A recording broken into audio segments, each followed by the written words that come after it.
We are recording this session today, so if anyone knows people who would be benefiting from listening to this session, then please, the resources will be shared after and forward it on for those that may have missed the session. Let's get started, everyone. So welcome. This is the Ada Scott Leidos panel event, and my name is Silka Patel. Thank you for joining us this morning. For those of you that are not familiar with WebEx, it's a platform where you are able to interact through the chat functionality. And where you'll find that is along your bottom window, there is 3 dots that says more options. And just a little bit to the right of that, you'll see a speech bubble with chat. You can click on the speech bubble to chat, and you can type in any questions or comments that you might have throughout the session into that as well. We are recording the session, as I said today, so please feel free to put your comments in the chat. The chat comments do not appear on the recording, so I will read out any questions that do come up. Today's session is going to be interactive, and we're using menti.com. It's a poll tool which allows us to capture your responses. So if you wouldn't mind typing into a web browser, www.menti.com, and it will ask you to enter a code. Or for those of you that are on a phone and prefer to scan the QR code that's there, you should be able to do that, and it will take you directly to the page where you can enter that code. To make it easier, in the chat functionality, we've also put the link and the code as well, so you could copy and paste that into your browser. Just to give you a little bit of an overview before we start with the questions, for those of you that are thinking, is this session for me? So just to get everybody started, I'd like to know if you're in school, if you could type in school in the chat window, or if you're studying in university, just type in uni, or if you're not studying at the moment at all, just put not studying, just so it gives us an idea of who we've got on the audience today. So again, if you could go into chat and just let us know whether you're in school, in uni, or not studying, that would be great. And whilst you do that, I just wanted to give you a very quick overview for those of you that don't know who Leidos are. And Leidos is a funny name. Where does it come from? So it's actually the middle part of the word kaleidoscope. So that's the quick way to remember it. Leidos, middle part, kaleidoscope. Leidos is a Fortune 500 company, and it focuses on information technology, engineering, and science solutions. And it services to solve the world's toughest challenges in the defense, intelligence, homeland security, civil, and health markets. So very broad. We have 47,000 employees worldwide who all are part of supporting vital missions for government and commercial customers. Leidos here in the UK has 1,200 employees, and we are all part of delivering transformative digital solutions across the public services, transportation, national security, energy, and our logistics clients. We're a leader in technology, and we thrive on delivering complex change programs to transform and secure our national services, really large-scale systems integrations. And we do a lot of advanced development and analytics along the way. Some of our clients include Scottish Government and Scottish Parliament, the Ministry of Defence and the Home Office, and National Air Traffic Controls as well. So that's just a little bit about who we are. Now, our session today is called No Wrong Path to Tech, and that's exactly what we want the objective of the session to be. At the end of this session today, we want you to leave understanding that there are no right and wrong paths to tech.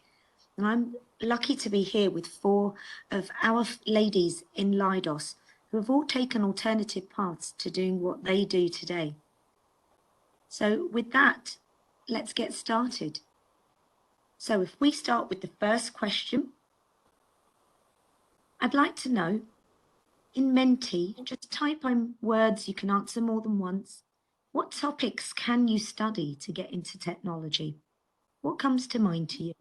when you think of a job or a role that's in tech,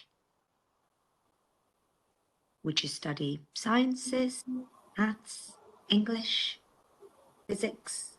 Can see some responses coming through. Computing, yeah, maths. The bigger the words are, that means the more people have put that in.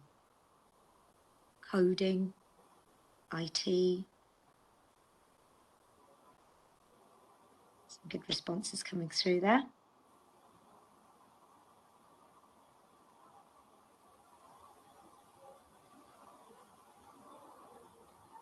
Great, thank you. So you can see computing, physics and maths are three that are really coming up as quite key for studying technology. Let's go to the second question, Lauren.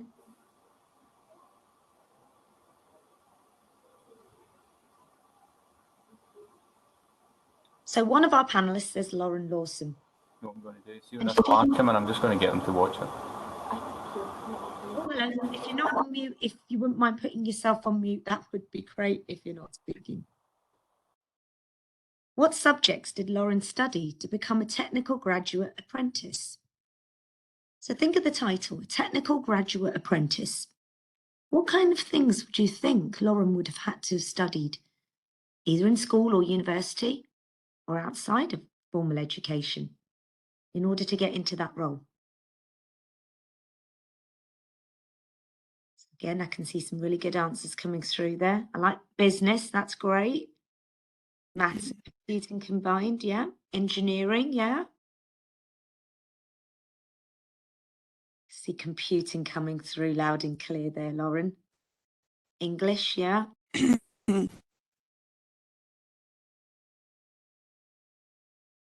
That's great. Thank you for those. So, Lauren, I'd like to ask you, how did you end up becoming a technical graduate apprentice at Leidos? So, as it says there, I'm Lauren, I'm technical graduate apprentice at Leidos. These subjects here, I've studied all of them actually, apart from engineering, but I've studied all of them. So I'll kind of just go through my journey into tech. So where it kind of really, obviously I've been to high school and everything, and when it really started is in fourth year, when I was picking my subjects, I wasn't too sure what route I wanted to go down. I didn't know if I wanted to go more technical route or like a business sort of career path. So I took like computing, business, maths and English. And I really enjoyed these, but whilst I was doing it, I still wasn't too sure what I wanted to choose.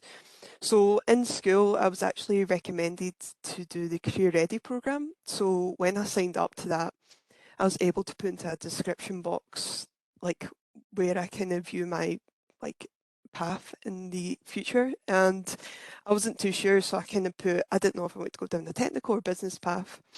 Now, luckily enough, I was matched actually with a mentor in Leidos who was an IT consultant, so I started to go to the Leidos office in Edinburgh and start to say like I'm not too sure, and they would give me advice, etc, etc.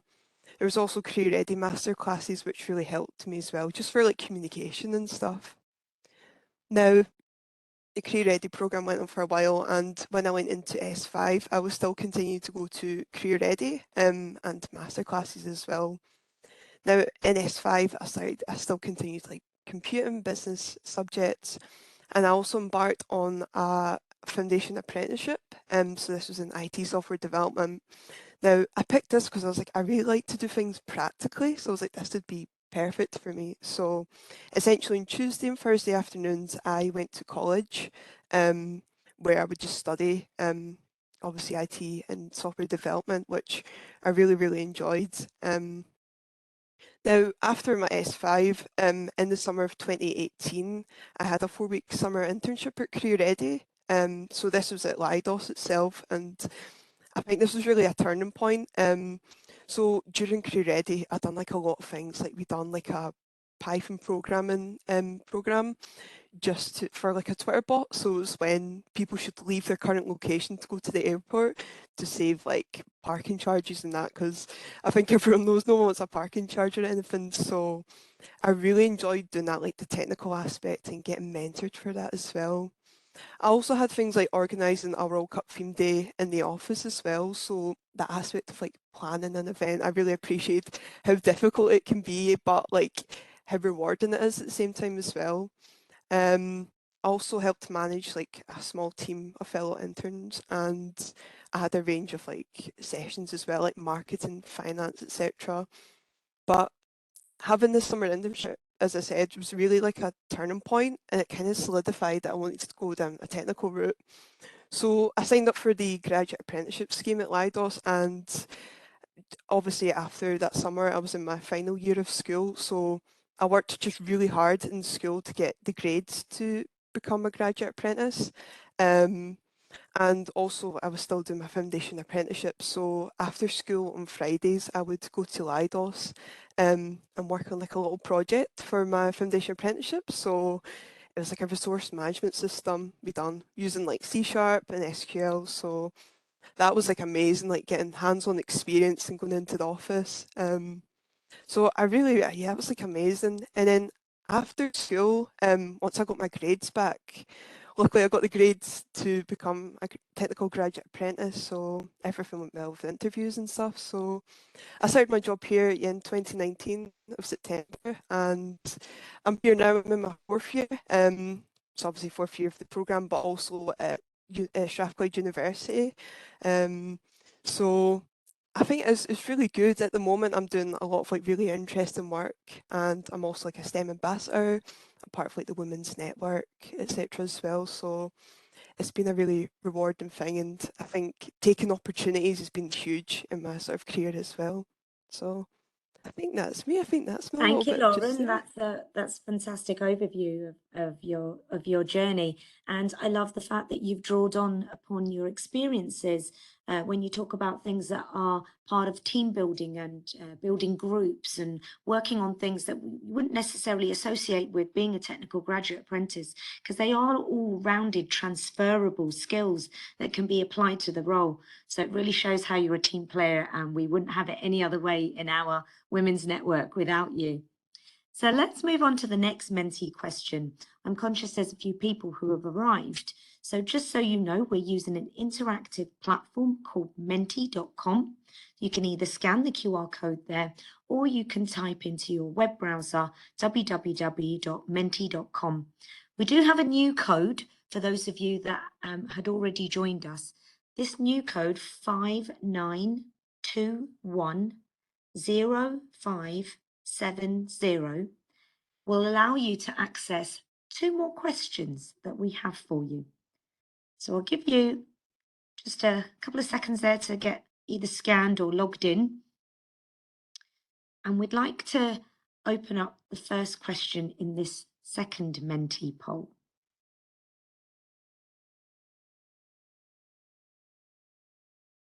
Who uses skills from an architectural degree to support their role in Leidos? So I have 3 panelists here. Christy, who's a business systems analyst, Vicky, who's in our early career lead, and Laura Duke, who's an associate chief engineer. Who do you think would have used an architectural degree to become the role that they're doing now in Leidos?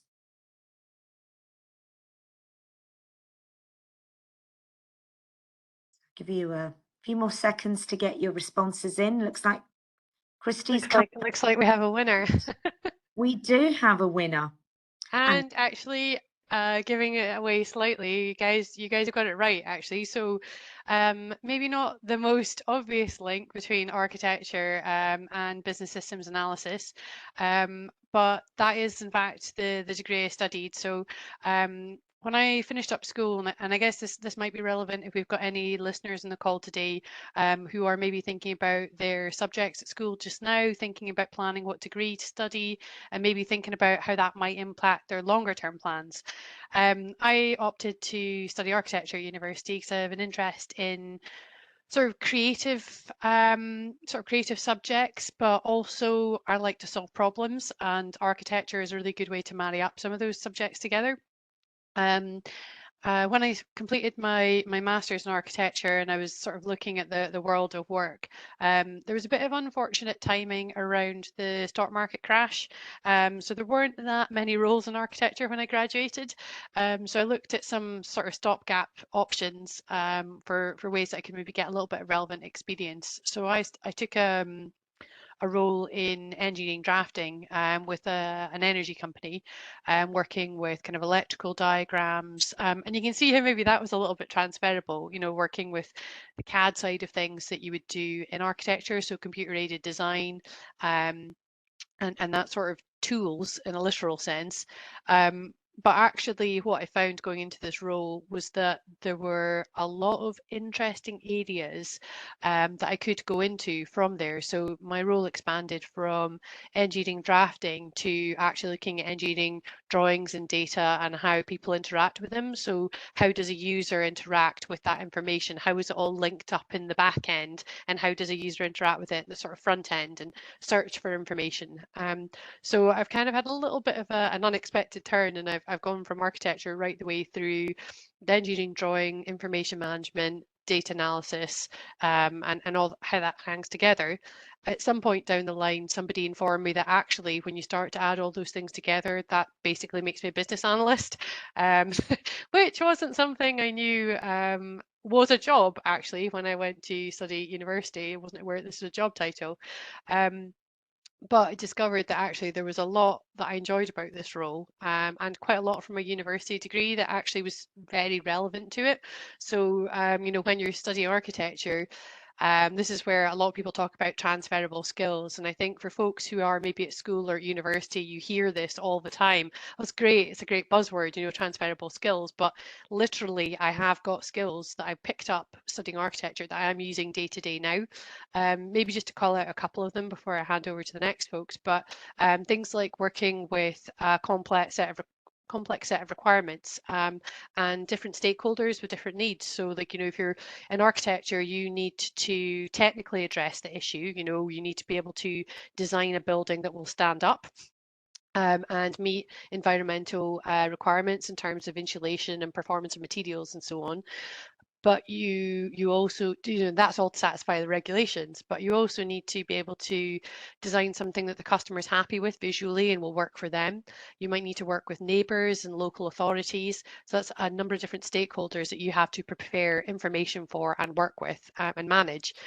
When you're working in tech, it's not really that different. You have a number of user groups that you're working with. So you could have the end user, who in case of my early days might be somebody working in quite a dangerous environment. You know, maybe working on an offshore platform in the North Sea, which is a pretty hostile environment. And you know, they need to be able to get that information safely, and it has to be accurate. You also need to work with their IT services to make sure that, you know, they can support how the information is moved around and stored. And of course, you always have a project stakeholder and somebody who's holding the purse strings, so you need to interact with finance and the business. So it's kind of in a similar way managing all those requirements. And that's just one example amongst a great deal of others. I would say the other kind of top ones for me are maybe around visual communication, but maybe not just visual, but being able to communicate well between different people with different requirements, and different understandings, be they sort of from a business background or from a technical background. It's a similar sort of set of skills that develops in architecture. So absolutely transferable skills is a thing. I am walking, talking evidence of that. And yeah, it can be really good to be open-minded about what your next steps might be in terms of a career sense, because I say this quite a lot, I still don't know what I'm going to be when I grow up. I'm happy to try out a few roles and allow my career path to develop a little bit, and you know, as I find things that interest me. So good to be open-minded about that. That's great, Christy. Thank you so much. And I know we rushed you a little bit towards the end there, but you know, all of our panelists are available to continue the dialogue on LinkedIn. So you see their names and then just look them up on LinkedIn, and feel free to drop them a line if you want to carry on talking to them. So let's move on to the next question. We've got 2 panelists to go. Who do you think studied business management? Do you think Laura did, or do you think Vicky did? So again, in your Menti, pop your answers in. Who do you think studied business management? Oh, it's neck and neck at the moment, 2 and 2. Oh, Vicky's suddenly gone up in popularity. Okie dokie. So, with the real Vicky, will Laura please stand up? Guys, I've got it right again. I don't know if I gave it away. I've not got a poker face, so yeah. So it was me who studied business management. Just like the others, I'll give you a wee chat about kind of my path into Leidos and into tech. So my name's Vicky MacArthur. I'm 29 years old, and I'm currently the early careers lead at Leidos. So I'm tell you a bit about my journey. It certainly wasn't a traditional one. I didn't go to university straight from school. Tell you a bit about how I ended up working for a global tech company, because I'm still in awe that this has happened as well. So my kind of going back to kind of sort of early career, I had my very first job when I was 14. I was still at school at this point, started kind of picking up sort of part-time jobs, and I've actually not been out of work since then. So I don't know if that's a flex or not, but I've never had a break, whether it's a part-time or a full-time job. So I'm getting tired and I'm only 29. So I actually left school when I was 16. I only had one hire. I didn't go to a particular well-funded school. It was in a pretty rough area. So they didn't have funding and those career conversations. So university was never really something that I thought was attainable. Didn't particularly struggled a bit at school. And also my family as well all have sort of manual jobs. No one in my kind of direct family or wider family that actually ever went to university or did higher education. They're all kind of military and carers, that type of job. So that's something that I thought naturally would have happened to me. So once I left school, I had so many different types of jobs. I was a cleaner, I worked in a jeweller's, and so many different retail jobs up until I was about 21. When I was about 21, I started to get itchy feet. I knew I was capable of more. I was becoming team leads and managers, and I just knew that I wanted to do something more professional. So I looked into going back to college, where I went to go and do some more of my hires to try and get into university. At this time, it was still very, very traditional. You didn't have apprenticeships and that then. It was only 10 years ago, but a lot's changed. So I struggled financially doing this, dropping the hours. I'd moved out of my home at this point. I was about 21, 22, and I just couldn't afford it. So I had to go back to full-time work. So I felt as if I was back at square one with not knowing what I wanted to do. So then I looked at what other options there was, and started working, found a position at a business admin sort of entry-level position at a construction products company. Really then kind of noticed that I liked that kind of business environment. I worked there for about 4 years, and in that time I took on loads of responsibilities. So I ended up kind of account managing some of our big customers, warehouse operations. The issue there was that I then started to realise that I was lacking that kind of formal education side. I didn't know the why behind some of the things that I was doing, and within that particular job, I found it hard to get the promotion, and it was a really tough industry for a young female at the time, and struggled. So then I started. I had a conversation with a family friend who worked at Leidos, and they told me about the business graduate apprenticeship. When I looked at, they said, I think you'd be a really good fit for it. Why don't you go for it? Number one, I said, right, I left school 10 years ago with one hire. I've not got a chance. Number two, I don't have a clue about technology. I can hardly switch on, my computer. I can do a spreadsheet maybe and that's it. So I totally doubted myself, but I thought the opportunity to be able to work full time and get that education that I feel as if I needed, I couldn't pass up. So as you might have guessed, I got the job, which still crazy at this day, and I studied business management at Strathclyde full time with a full time job. So it's been hard going, but really rewarding. From day one, walking in on my first assignment within one of our sectors, having not a clue what people were saying, it was like a different language, really.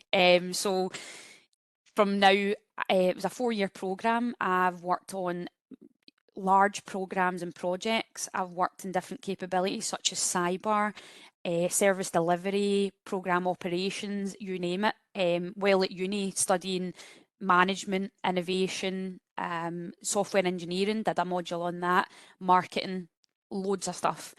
All of these opportunities wouldn't have been there for me if I couldn't have gone through this apprenticeship. So now I'm actually just about to graduate. I managed to get my first with the support of Leidos, which again, going from not believing that I'd be able to go to university to come out with a first is crazy for me. So I'm so thankful for everybody's support. And my graduation's actually next Friday.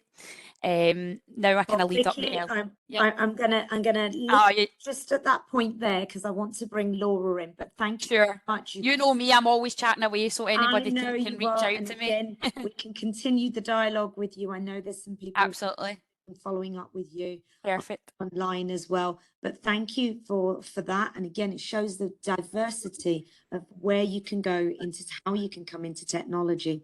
So I want to bring our last panelist in, who's Laura Duke, who's an associate chief engineer, just to give us a couple of minutes on her varied path into technology. Good morning, everyone. Firstly, I would just like to congratulate Vicky. That's fantastic on your first. I'm sure everyone at Leidos and myself are very proud of you. Thank you. So Associate Chief Engineer, what does that mean? So effectively, I am a Chief Engineer, the lead engineer responsible for delivering projects in national security for a national security customer and maintaining a kind of key national security service. I have a team made up of maybe 50 or so engineers all working on that. And my kind of route to get here has maybe been a little bit more traditional than some of the people who have already presented. I studied a lot of technical subjects at school, so maths, physics, chemistry, computing. I always loved solving problems, and I had really good teachers in physics particularly, who were really inspirational to me. So I decided to study physics at university. And again, a lot about the career decisions that I've made have been focused on people I've met throughout my journey. And while I was studying at Strathclyde in my undergraduate degree, I had a great final year supervisor, and I met some people at Glasgow University in the physics department, and they encouraged me to study for a PhD in physics at Glasgow. During this time, I got kind of first exposure of industry and technical industry, and I worked with Shell on a kind of novel or new oil prospecting tool. Again, it was really super interesting to me because I was getting to solve problems, which was something I loved, and I was also getting to meet people, and I started to realise probably about this time that I really enjoyed working with people. I really enjoy working in teams. And again, during my PhD, I just happened to meet somebody else who I used to go running with, who worked for an engineering company, a defence engineering company, and that's why I ended up working. Following my PhD, I started working in defence engineering, and this was product engineering. So it was mainly optical electronic products that I was working on. Initially as an algorithms engineer, so writing software effectively, mostly for cameras, image processing algorithms for cameras, much like some of the algorithms you'll have on your camera on your phone, you know, autofocus, auto contrast, that kind of things. And the end users of these cameras were the military. So it was always what I really enjoyed about it as well. I was solving problems, I was in teams, but it was really important work as well. When I started out in the defence industry, you know, we were in Iraq and Afghanistan, and it was really important to be helping to kind of protect our soldiers abroad. It's always been really important work. And I just kind of, my career at that company, I was there for 15 years. Initially as an algorithms engineer, then became a systems engineer. And then again, you know, my enjoyment of working in teams and really building successful teams, that was probably the thing I love most. And eventually I became an engineering leader there as well. And in the summer, I decided that I was getting close to 40 and I probably wanted to do something else with my career. So I made the bold decision to leave kind of engineering product and manufacturing and come and join Leidos and kind of work in kind of digital transformation, mainly focused on kind of IT products. But again, it's a role within a team that I really enjoy. And it's funny that I've got quite a technical role, but the thing that I love about it. Yeah, I do love solving problems, but probably the most important skill for me to have is actually kind of behaviours associated with working in teams and people management and things, which are probably very different from people that kind of associate with people with quite technical careers. And I know we're quite pushed for time, Silke, so I don't know if that probably wants to conclude it there. For me. That does, Laura, although I'm really grateful for everyone who has stayed on, because other than one person who had to drop, everyone has stayed on. So I'm hoping that that's an indication that you found the session interesting, and that our 4 panelists' pathways have encouraged and inspired you to have a think about what you're studying, and perhaps the subjects that you're taking, or the ones who have got a diverse variety of subjects you've already studied, how those transferable skills are so key in technology. There is a place for each and every one of you. So please don't think that there isn't a pathway into technology. You are all absolutely welcomed in technology, and that perfect role based on what you care about and your interests awaits you. So I want to say thank you for attending today. This recording will be available. So if you've been inspired, maybe some of your colleagues, friends might be inspired as well. So share the resources with them, and we look forward to seeing you again soon. Thank you for attending. Thanks, everyone.